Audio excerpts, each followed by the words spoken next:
주호민 작가님, 기안팔사 작가님, 이말년 작가님 레전드들이에요, 진짜 네. 완전. 예. 재능이 있는 사람들이 백수였던 시기가 있었다. 다행히 서사는 다음 그리고 개그는 네이버 약간 이런 식이었어요. 글로벌 1위라고 할 수 있는 플랫폼이 어딘가요? 당연히 한국이 1위고요. 어떻게 돈을 벌고 있는지, 어떻게 운영이 되고 있는지. 지금 가장 많은 돈을 벌고 있는 파트는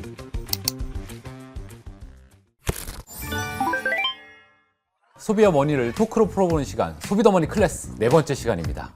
오늘은 제가 몇 주 전에 소개했던 한국 웹툰에 대해서 더 자세히 알아보고 또 못했던 이야기도 더하기 위해서 웹툰 전문가분을 모셨는데요. 이재민 만화문화연구소 수장님입니다. 안녕하세요. 안녕하십니까. 만화문화연구소 소장 이재민입니다. 덕업일치의 진정한 표본이실 것 같은데. 그렇죠. 원래 이름 뭘로 하든 힘들잖아요. 근데 이걸 하면 뭘 할 수 있어라는 보상이 아주 가까이 있어요. 더블일치를 하면. 그래서 되게 즐겁게 할 수 있습니다. 일을. 그럼 지금까지 웹툰을 몇 편 정도 보셨어요? 제가 팟캐스트에 리뷰한 거는 350편이 조금 안 됩니다. 그리고 지금 나오는 신작들은 대부분의 플랫폼에 오는 신작들은 다 보고 있어요. 끝까지 다 본 걸로 치면은 그래도 한 2,000편 정도 되지 않을까요? 2,000편 정도? 네. 한 번 보고 리뷰하기 전에 또 보고 대본을 작성하면서 한 번 더 봅니다. 그래서 총 한 3번 정도 보는 것 같아요.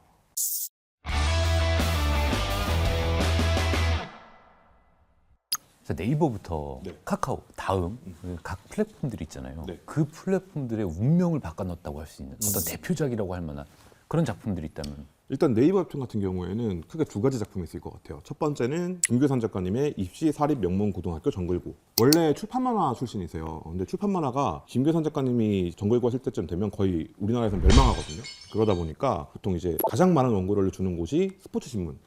김규산 작가님한테 김중구 대표가 작품을 달라라고 얘기를 했는데 계속 이제 스포츠 신문에 연재하던 것들을 주셨던 거예요. 아 이거는 이런 걸 원하는 게 아니다 우리는 이라고 얘기를 했는데 뭘 원하는지 말을 안 해주니까 그래서 될 대로 되라고서 넣은 게 정글고였대요. 근데 이거 너무 재밌다고 이거 해보자라고 해서 연재를 했는데 이게 2화 만에 처음으로 네이버 웹툰 작품들 중에 댓글이 100개가 달려요. 너무 재밌다라는 댓글 100개 달리는 거 하면 할 수 있을 것 같아. 그리고 정글고의 2화 때 댓글이 100개가 넘겨요. 또 한 작품은 조석 작가님의 마음의 소리. 그러니까 모든 사람들이 다 보고 있기 때문에 봐야 하는 작품이 된 거죠. 차도남이라는 말 아시죠? 예. 그게 마음의 소리에서 나왔거든요. 모두에게 통하는 어떤 문화적 소재, 그러니까 밈 같은 걸 만들어냈다 하는 데서 굉장히 큰 의미가 있을 것 같아요. 그리고 다음에서는 강풀 작가님의 작품들 한 작품만 꼽기보다는 그냥 강풀 작가님이 2000년대 연재하신 거의 모든 작품들이라고 볼 수 있을 것 같아요. 아까 말씀드렸던 정글고나 아니면 마음의 소리나 다 개그 만화란 말이에요. 그러니까 네이버가 개그를 택하게 된 이유도 다음에서 서사 만화가 너무 강했기 때문이거든요. 서사는 다음, 그리고 개그는 네이버 약간 이런 식이었어요. 다음이 그렇게 될 수밖에 없었던 근간에는 강풀이라는 사람이 있었고 강풀의 스토리텔링이 있었고 그 스토리텔링이 만들어낸 어떤 탄탄한 베이스가 다음 웹툰이라는 색깔을 만들어냈고 그렇게 본다면 강풀 작가님의 작품들을 볼 수 있겠네요. 저도 그 강풀 작가님 작품을 대학생 때 초기에 네. 쭉 거의 다 봤는데 스토리텔링이 거의 진짜 미쳤더라고요. 그렇죠. 강풀 작가님 그림은 본인도 얘기를 하시지만 근본이 없는 그림이에요. 그림이 세밀하지 않을 수 있어. 근데 재미없어? 라고 물어보면 재밌거든요. 만화에서 이야기가 정말 중요하다는 걸 확인시켜 준 거죠.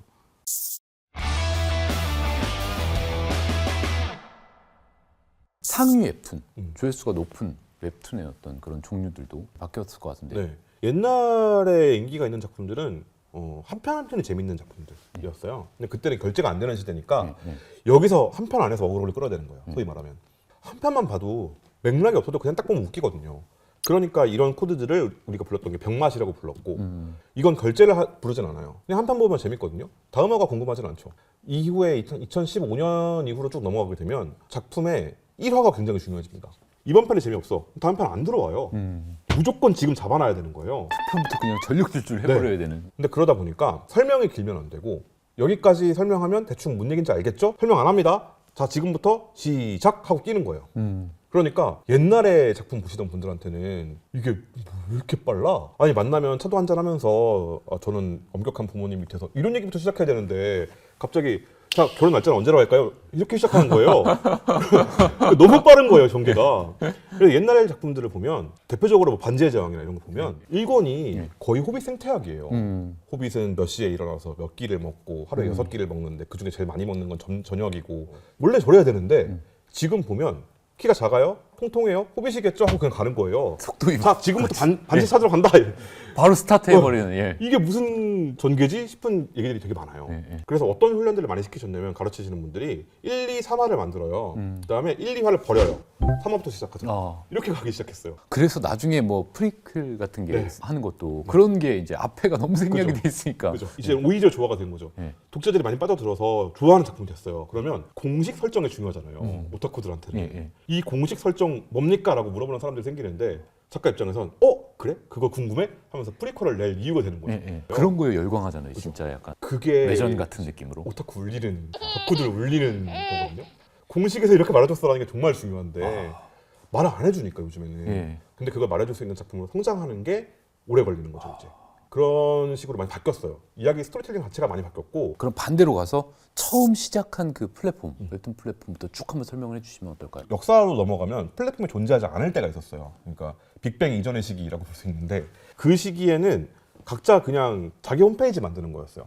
강풀 작가님도 강풀닷컴, 김풍 작가님도 고구마 언덕 뭐 이런 식으로 자기 사이트를 가지고 거기서 연재를 하다가 그걸 이제 김풍 작가님이 DC 인사이드라는 커뮤니티에 우리도 갤러리 만들어줘 해서 만들어진 게 카툰 연재 갤러리였고 여기서 연재를 하던 사람들 중에 지금 이제까지 계속 활동하고 있는 분들이 조우민 작가님, 뭐 기안팔사 작가님, 지금은 침착맨이 되신 전 이말년 작가님, 뭐 이런 레전드들이에요, 분들, 진짜 네. 완전. 예. 이런 분들이 계셨던 거죠. 와. 저는 그렇게 생각해요. 재능이 있는 사람들이 백수였던 시기가 있었다.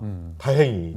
그러다 보니까 할 거 없는데 이거나 해볼까라는 시기가 있었던 거예요. 예. 그런 것들이 사실은 창의력을 만들어주는 부분인 건데 이 창의력을 만들어주는 부분에서 시장이 개입하기 시작하면 지금 겪는 문제들을 좀 겪게 돼요. 지금 요즘에 신인 작가분들이 뭘 고민하시냐면 기성 작가분들도 마찬가지예요.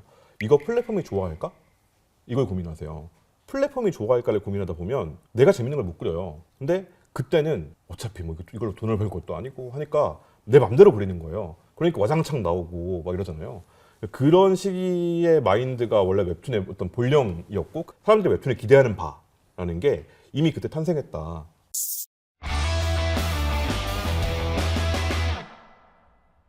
플랫폼 중에 글로벌 1위라고 할 수 있는 플랫폼이 어딘가요? 우리가 1위인가요? 일단 웹툰으로만 놓고 보면 당연히 한국이 1위고요. 1위 네이버 웹툰, 2위 피코마, 그리고 3위 카카오페이 매출 기준으로 우리나라가 지금까지는 이 시장 전체에서 가장 지배적인 플레이어를 맡고 있는 건 확실하고요. 스크롤이라든지 이런 새로 읽기 문법 그런 형식이 우리나라가 원조라고 볼 수 있는 거죠. 그렇죠. 우리나라에서 만들어냈다고 볼 수 있고요. 왜냐하면 그 이미지를 길게 뽑아서 이야기를 전달하는 방식을 다른 데서 안 했어요. 아예. 그래서 지금도 해외 웹툰이라고 연재하고 계시는 이 작품들을 쭉 보고 있으면 아마추어 게시판이나 이런데 컷 단위로 네모난 컷을 여러 개 배치해서 하시는 경우가 많아요. 기존의 출판 만화처럼. 네. 아니면 그냥 페이지를 스캔해서 그대로 올리시거나 이런 경우가 많아요. 그러니까 만화는 기본적으로 페이지야라는 게 일반적이고 아직까지 전 세계에서 이런 방식이 스토리텔링이 다르다, 문법이 다르다라는 걸 발견한 것도 우리나라가 처음입니다. 출판 만화랑 웹툰의 가장 큰 차이점 꼽으라면 뭐가 있죠? 일단 책을 이렇게 들잖아요. 예. 그러면 이 페이지가 우리가 읽을 때 왼쪽 위에부터 쭉 읽어서 내려와서 예. Z자를 그리면서 내려오게 돼요. 아, 이 지그재그로 이렇게. 네. 예. 그리고 다음 페이지로 넘어갈 때 다시 왼쪽 위로 올라가서 그렇죠. 쭉 예. 넘어가거든요. 여기에 따라서 시선의 흐름을 어떻게 만들 것이냐. 예. 이게 정말 중요해요.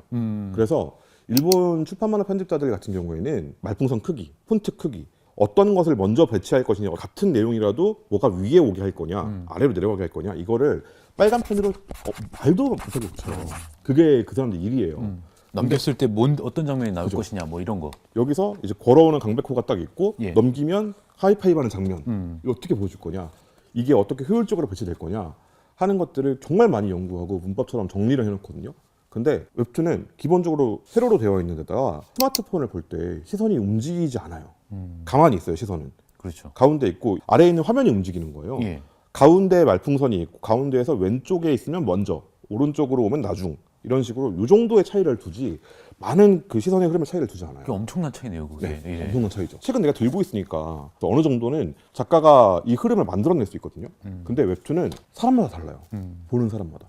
그러니까 주도권이 완전히 독자한테 있어요.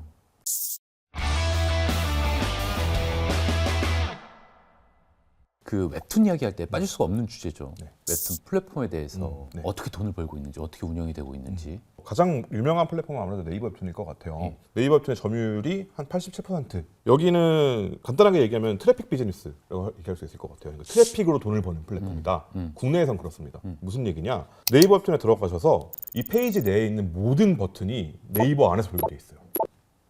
그리고 당연히 지금 가장 많은 돈을 벌고 있는 파트는 당연히 유료 결제죠.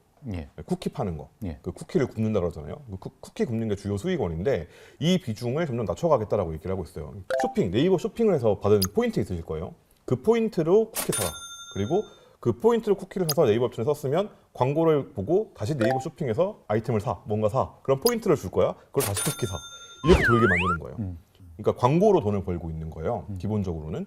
그러니까 트래픽 비즈니스를 통해서 네이버 서비스들을 주로 이용을 하게 만드는 것이 목표. 네이버 생태계 안에서 네. 오랫동안 머물게 하면서 거기서 놀아라. 뭐 약간 이런 느낌인 거네요. 그렇죠. 2위는 카카오 페이지라고요. 그렇죠. 카카오 페이지가 2위인데요. 예. 근데 여기는 네이버 웹툰이랑 좀 달라요. 네이버 웹툰이 자유롭게 노세요. 다만 네이버의 틀 안에서라면 카카오 페이지는 여기서 당신이 보고 싶은 거 결제하세요. 예요. 그래서 화면 구성부터 푸시 알림도 다른데요. 화면 구성은 그 자세히 보시면 쿠팡이랑 되게 비슷할 겁니다. 남들이 많이 산 거 앞에 보여주고 당신이 샀던 거랑 비슷한 거 그 아래 보여주고 이거 봤는데 이거는 안 사고 싶어? 그래서 푸시 알림이 어떻게 되느냐? 네이버 웹툰 같은 경우는 당신이 지난주에 봤던 거 새로운 회차가 업데이트 됐어. 보러 올래? 당신이 결제했던 거 유료 회차가 무료로 풀렸어. 보러 올래? 라고 푸시 알림이 와요. 근데 카카오 페이지는 지금 접속하시면 최대 3,000원 뽑기 하세요. 3,000원이라고 더 들어가면 이제 쭉 돌다가 100원 주거든요. 뭐 1회차 보면 얼마, 3회차까지만 봐도 얼마 이런 식으로 계속 푸시 알림을 보내서 결제를 유도하는 이런 방식으로 지금 짜여져 있습니다. 그 카카오 페이지랑 네. 카카오 웹툰이랑 또 다른 건가요? 다르죠. 카카오 엔터라는 회사가 있고요. 네. 카카오 엔터 안에 두 개의 플랫폼이 있습니다. 카카오 웹툰은 옛날 다음 웹툰이에요. 카카오가 다음을 사면서 인수하면서 합병이 됐고 카카오 페이지와 당시의 다음 웹툰, 지금의 카카오 웹툰이 한 회사로 이렇게 묶이면서 되게 구분이 좀 애매했었는데 이걸 좀 확실하게 하고 싶어서 좀 노력을 하고 있는 것 같다. 그러니까 지금의 모습이고요. 아까 구조에 대해서 말씀해 주셨는데 웹툰의 어떤 수익성 구조는 어떻게 다른 거예요?